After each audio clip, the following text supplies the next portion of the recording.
नमस्कार, आप देख रहे हैं आज की बात और मैं हूं प्रकाश।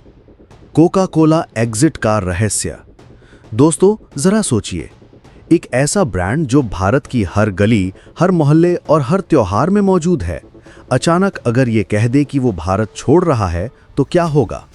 कोका कोला दुनिया की सबसे बड़ी सॉफ्ट ड्रिंक कंपनी और भारत सबसे बड़ा उभरता बाजार। अब सवाल है, क्या कोका कोला सच में भारत से एग्जिट कर रही है, और अगर हां तो क्यों? ये खबर सामने आते ही सोशल मीडिया पर तूफान आ गया। लोग कहने लगे, अब समय आ गया है कि हम फिर से अपने स्वदेशी ब्रांड्स की ओर लौटें। लेकिन दोस्तों, ये मामला सिर्फ एक कंपनी का नहीं है, बल्कि भारत की आर्थिक आज़ादी और कॉरपोरेट दबाव की कहानी है। आज हम सिर्फ एक पेय पदार्थ की बात नहीं कर रहे, बल्कि 50 अरब रुपए की कॉरपोरेट चाल की चर्चा कर रहे हैं।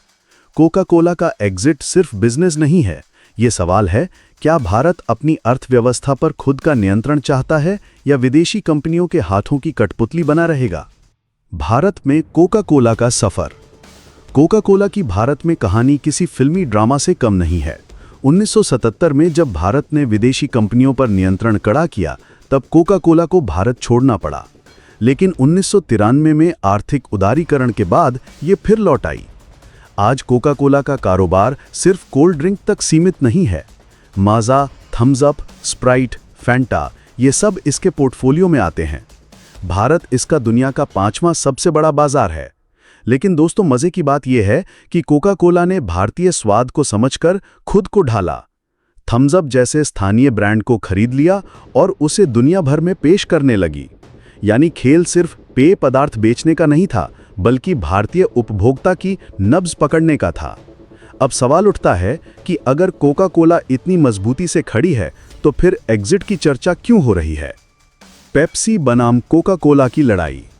भारत का पेय बाजार हमेशा से ही दो दिग्गजों की जंग का मैदान रहा है, पेप्सी और कोका कोला। एक तरफ अमेरिकी कॉरपोरेट पावर, दूसरी तरफ भारतीय युवाओं की पसंद। दोनों कंपनियों ने भारत में अरबों डॉलर झोंके। क्रिकेट मैचों से लेकर बॉलीवुड तक हर जगह इनका दबदबा रहा। शाहरुख खान से लेकर आमिर खान, सलमान से लेकर कटरीना तक हर कोई इन ब्रांड्स का चेहरा रहा है। लेकिन असली जंग मैदान में नहीं, उपभोक्ताओं के दिल में हुई।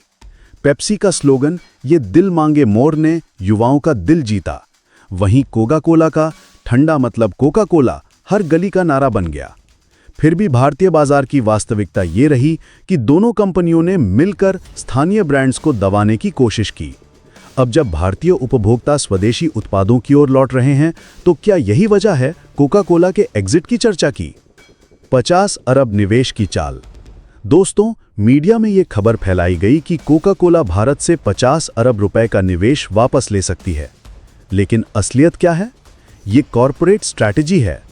विदेशी कंपनियां अक्सर ये धमकी देती हैं, अगर सरकार ने हमारी बात नहीं मानी तो हम निवेश रोक देंगे। यानी ये एक तरह का दबाव बनाने का हथियार है। कोका कोला जानती है कि भारत एक युवा उपभोक्ता शक्ति है। यहां से बाहर निकलना उसके लिए घाटे का सौदा होगा।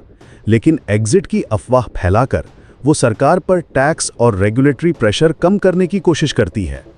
असल में ये खेल सिर्फ पैसों का नहीं है, बल्कि भारत की नीतियों को अपने हिसाब से मोड़ने का है।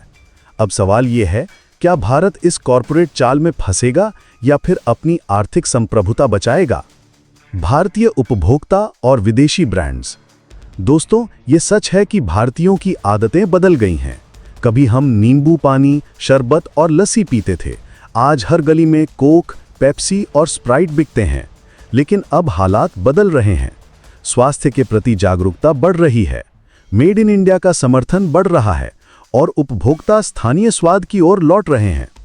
यानी अब भारतीय कह रहे हैं कि विदेशी ब्रांड्स का दौर खत्म, स्वदेशी का समय वापस। यही वजह है कि अगर कोका कोला एग्जिट भी करती है, तो उसका देश पर उतना असर नहीं होगा जितना वो सोचती है। स्वदेशी आंदोलन का नया रूप। भारत में स्वदेशी आंदोलन नया नहीं है। 1905 में बंगाल विभाजन के समय लोकमान्य तिलक और महात्मा गांधी ने स्वदेशी का नारा दिया था। आज वही आवाज नए रूप में फिर उठ रही है। पतंजलि जैसी कंपनियों ने दिखा दिया कि भारतीय ब्रांड्स भी करोड़ों का साम्राज्य खड़ा कर सकते हैं। पेपर बोट जैसे स्टार्टअप्स ने भारतीय पारंपरिक पेय पदार्थों को ग्लोबल बनाया। यानी अब कहानी बदल रही है। कोका कोला जैसी कंपनियां अगर एग्जिट करती हैं तो वो खतरा नहीं बल्कि अवसर होगा भारत के लिए, भारतीय उद्यमियों के लिए। भारतीय पेय ब्रांड्स का उदय। आपने गौर किया होगा, आज बाजार में स्थानीय पेय ब्रांड्स फिर से वापसी कर रहे हैं। पेपर बोट ने आम पन्ना और जलजीरा को अंतर्राष्ट्रीय पहचान दी। पतंजलि ने अपने पेय उत्पादों से बड़ी कंपनियों को चुनौती दी। थम्स अप जैसी ब्रांड्स अब कोका कोला के कब्जे से बाहर निकलने की कोशिश कर रही हैं। भारत की युवा पीढ़ी अब कह रही है, हमें कोला नहीं, हमें लस्सी चाहिए, हमें लिम्का नहीं, हमें नींबू सोडा चाहिए। यानी कोका कोला का एग्जिट अगर सच भी हुआ तो ये सिर्फ स्वदेशी ब्रांड्स के लिए दरवाजा खोलने जैसा ही होगा। कोका कोला एग्जिट का देश पर असर।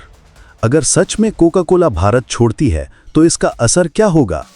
लाखों लोग बेरोजगार हो सकते हैं, छोटे सप्लायर और डिस्ट्रीब्यूटर प्रभावित होंगे, लेकिन ये एक नया अवसर भी होगा।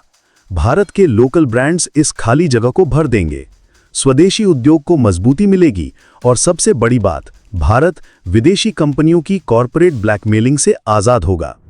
दोस्तों, कोका कोला एग्जिट की अफवाह ने हमें एक सबक दिया है। हमें विदेशी कंपनियों पर निर्भर नहीं रहना चाहिए, हमें अपने स्वदेशी ब्रांड्स को मजबूत करना चाहिए और हमें ये याद रखना चाहिए कि असली ताकत हमारे भारतीय उपभोक्ताओं के हाथ में है। आज समय है कि हम कहें, made in India is not an option, it's the future. अगर कोका कोला जाती है तो जाने दो, भारत की धरती इतनी उपजाऊ है कि यहां से हजारों नए ब्रांड्स जन्म लेंगे। तो दोस्तों, सोचिए और बताइए, क्या आप कोका कोला को अलविदा कहने के लिए तैयार हैं या फिर अभी भी विदेशी ब्रांड्स पर भरोसा रखते हैं? दोस्तों, हमारे चैनल को सब्सक्राइब करना बिल्कुल मत भूलिए, क्योंकि ये सिर्फ एक चैनल नहीं बल्कि आपकी देशभक्ति की आवाज है। हर बार जब आप सब्सक्राइब करते हैं, हमारी ताकत बढ़ती है और हम आपके लिए और भी सच्ची, तेज और राष्ट्रवादी खबरें ला पाते हैं। बेल आइकन भी दबाइए ताकि जब भी हम नया वीडियो डालें, आप सबसे पहले देख पाएं।